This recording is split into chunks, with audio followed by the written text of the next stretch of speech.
नमस्कार दोस्तों, आपके इस लेक्चर वीडियो में स्वागत करता हूँ।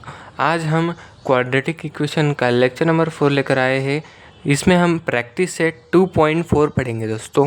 उसमें क्वेश्चन नंबर 1 क्या दिया गया है, जल्दी हम शुरू करते। देखो, क्वेश्चन नंबर 1 क्या दिया गया है, compare the given quadratic equations in general form equation two the general form and right it's value. But कौन से वैल्यू ए बी सी के वैल्यू आपको राइट करने हैं। मतलब ए बी सी में आपको मैंने लेक्चर नंबर 1 में ही पढ़ाया था कि ए बी सी के वैल्यू जनरल फॉर्म से कंपेयर करके हम कैसे फाइंड कर सकते हैं। तो हम जल्दी से इधर फाइंड करते हैं इस क्वाड्रेटिक इक्वेशन की ए बी और सी की वैल्यू। तो देखो, इधर सबसे पहले ये क्वाड्रेटिक इक्वेशन आपको दी गई है, इसको कंपेयर करना है। देखो, comparing with a x square plus B x plus c equals to 0। हमें इस क्वाड्रेटिक इक्वेशन को कंपेयर करना है उसके स्टैंडर्ड फॉर्म के साथ। उसका स्टैंडर्ड फॉर्म क्या है, A X square plus B x plus C. इसकी जगह आप स्टैंडर्ड फॉर्म भी लिख सकते हो, ऐसा नहीं कि यही लिखना है। देखो, ए बी सी के वैल्यू क्या आते हैं, इधर ध्यान देना। मैंने आपको बताया था ए के साथ, मतलब एक्स स्क्वेयर के साथ, ये जो एक्स स्क्वेयर दिख रहा है आपको, इस एक्स स्क्वेयर के साथ आपको ए है। हाँ, इधर एक्स स्क्वेयर के साथ ए है, मतलब ये कोई नंबर है। इधर एक्स स्क्वेयर के साथ क्या है, जब कुछ नहीं होता तब 1 होता है। सो ए की वैल्यू 1 हुई। उसके बाद इस x के साथ कौन है, b। फिर इस x के साथ -7 है, सो b की वैल्यू -7। उसके बाद इधर c एक कांस्टेंट टर्म है, मतलब एक खुद एक नंबर है। इधर सिंगल नंबर, मतलब कांस्टेंट नंबर कौन दिख रहा है, ये। सो c की वैल्यू 5 हो गई दोस्तों। यह है क्वेश्चन नंबर 1 का पहला क्वाड्रेटिक इक्वेशन का आंसर। इसी तरह से आपको जो बचे हुए क्वाड्रेटिक इक्वेशन है उसको सॉल्व करना है दोस्तों। आगे बढ़ते हैं, हम सीधे क्वेश्चन नंबर 2 पर जाते हैं, क्योंकि क्वेश्चन नंबर 1 में जो आपको एग्जांपल्स और दिए हैं उनको भी इसी तरीके से सॉल्व करना है। 3 या 4 कुछ दिए गए हैं, वो आपको सॉल्व करने हैं खुद से, क्योंकि मैंने एक करके आपको बताया। अगर आपने वो खुद सॉल्व किया तो आपको समझ लो आ गए। इसलिए मैं हर एक क्वेश्चन सॉल्व करके नहीं देता, अदर टीचर्स की तरह आपको खुद सॉल्व करने को कहता हूँ कुछ एग्जांपल्स, जिसके वजह से आपको बहुत अच्छी प्रैक्टिस हो जाती है। तो बढ़ते हैं क्वेश्चन नंबर 2 की तरफ। देखना, क्वेश्चन नंबर 2 आपको क्या कहता है। क्वेश्चन नंबर 2 में आपको बताया गया है कि सॉल्व यूजिंग फार्मूला। आपको फार्मूला मेथड से ये सॉल्व करना है। भैया, हमें अलग अलग मेथड की ज़रूरत क्यों पड़ रही है। लेक्चर नंबर 1 में हमने जो पहले दूसरा प्रैक्टिस सेट था उसमें हमने पढ़ा फैक्टराइजेशन मेथड, उससे रूट्स निकाले। फिर हमने पढ़ा, बताओ, स्टेप डेरिवेशन मेथड, उससे भी हमने रूट निकाले। मतलब वो थोड़ा हार्ड था। और ये तीसरा, ये फार्मूला मेथड है। भैया, आपने सीखा था सबसे पहले फैक्टराइजेशन मेथड। तो फैक्टराइजेशन मेथड में आपने देखा होगा, हमें जो टर्म है उसको 2 पार्ट में, मिडल टर्म को 2 पार्ट में स्प्लिट करना पड़ता है, तभी जाकर हम वो वैल्यू उधर पुट करके आंसर निकालते थे। लेकिन ऐसे कुछ नंबर आ जाते थे कि जिनके फैक्टर्स नहीं पड़ते थे उधर। हाँ, मतलब उनको हम स्प्लिट नहीं कर पाते थे। तो फिर क्या उनके रूट्स नहीं निकलेंगे? जी नहीं।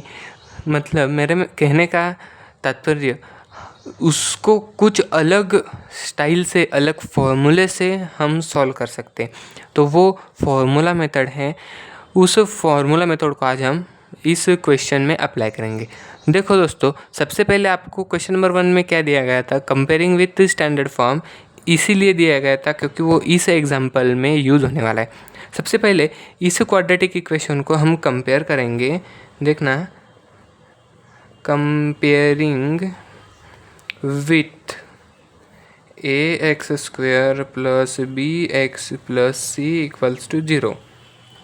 इस स्टैंडर्ड फॉर्म के साथ हम इसे कंपेयर करते हैं। उसके बाद देखना इधर ए की वैल्यू क्या आती है, ए की वैल्यू आती है 1, उसके बाद b की वैल्यू आती है +6, उसके बाद c की वैल्यू आती है 5 या फिर +5, ठीक है, ये इसकी वैल्यू आएगी। अब हमें डेल्टा की वैल्यू सबसे पहले निकालनी है। हम अब फॉर्मूला मेथड से सॉल्व कर रहे हैं, ध्यान देना इधर। डेल्टा की वैल्यू अगर ये नहीं भी लिखेंगे तो भी चलेगा दोस्तों, चलिए नहीं लिखते हैं। और ये फार्मूला मेथड आपको 11th-12th में भी लगेगी कंपलसरी, इसके बिना कुछ नहीं है भैया। यहाँ पर देखो फार्मूला मेथड क्या है, फार्मूला जल्दी से बताओ, पता है क्या? b² - 4ac, ये आपका फार्मूला 1 है इस क्वेश्चन में लगने वाला। देखो b² - 4ac हम सबसे पहले फाइंड कर लेते।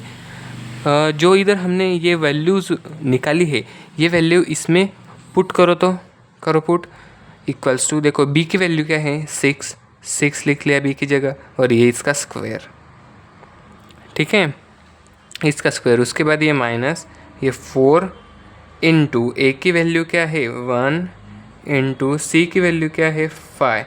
अब इनको सॉल्व करो जल्दी सॉल्व।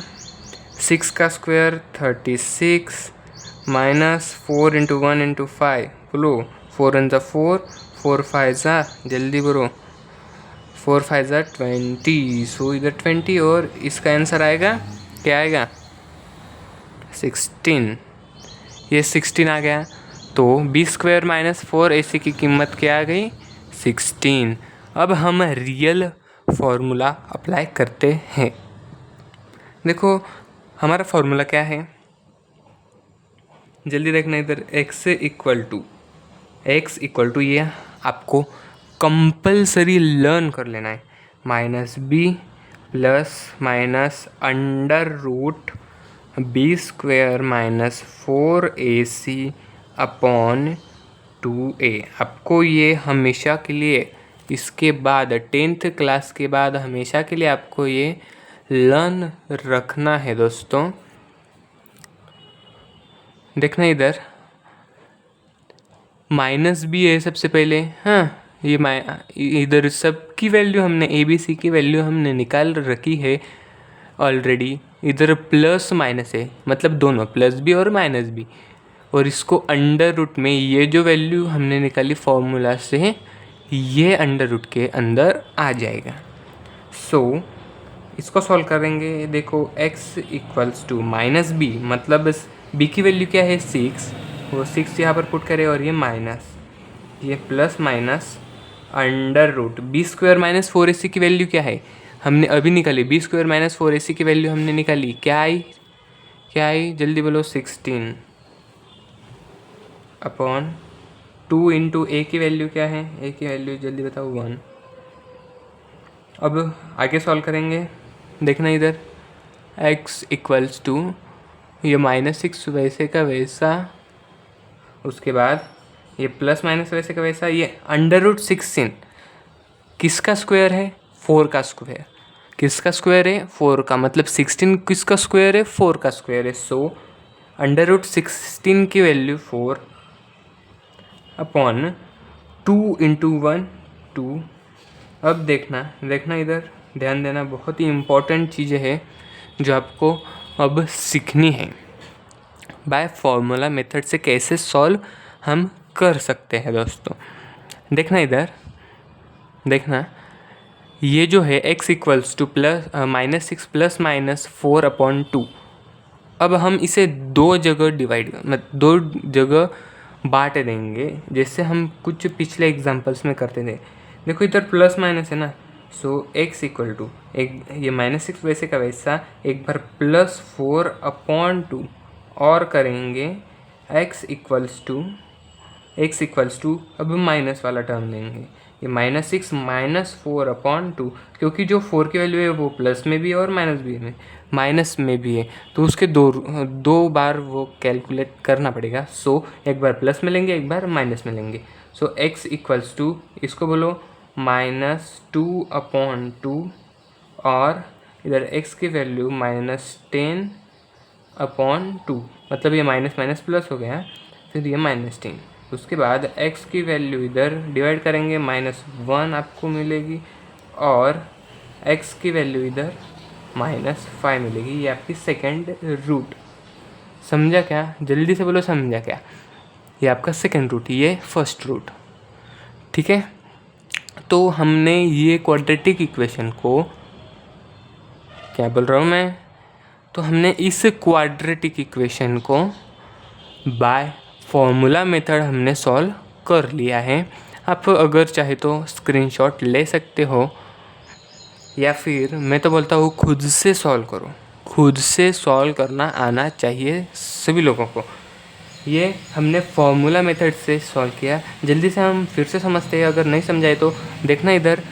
सबसे पहले आप दिमाग शांत कीजिए अगर समझ में नहीं आया तो। ठीक है, हाँ ठीक है, शांत कर लिया। अब देखना भैया, ये जो क्वाड्रेटिक इक्वेशन है इसे हम स्टैंडर्ड फॉर्म के साथ कंपेयर करेंगे। ठीक है, स्टैंडर्ड फॉर्म के साथ कंपेयर करने के बाद हम इसकी a की वैल्यू, इसकी b की वैल्यू, इसकी c की वैल्यू निकालेंगे।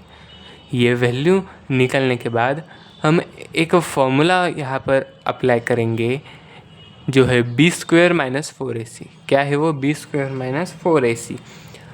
उसको अप्लाई करने के बाद उसमें जो हमने वैल्यू निकाले a b c के, वो उसमें पुट करेंगे, मतलब वो उसमें डालेंगे।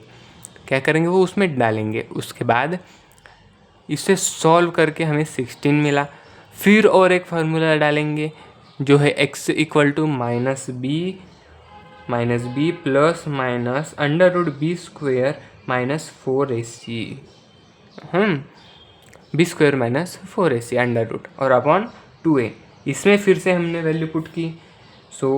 इसमें वैल्यू पुट करने के बाद ये √16 को हम रूट के बाहर लाकर 4 लिख सकते हैं। रूट के बाहर लाकर हम इसे 4 लिख सकते हैं। इनका मल्टीप्लिकेशन और -6 प्लस माइनस वैसे का वैसा नीचे आएगा। उसके बाद आपको पता है कि इधर 4 जो है वो प्लस भी है, वो माइनस भी है, तो इसको 2 बार कैलकुलेट करना पड़ेगा।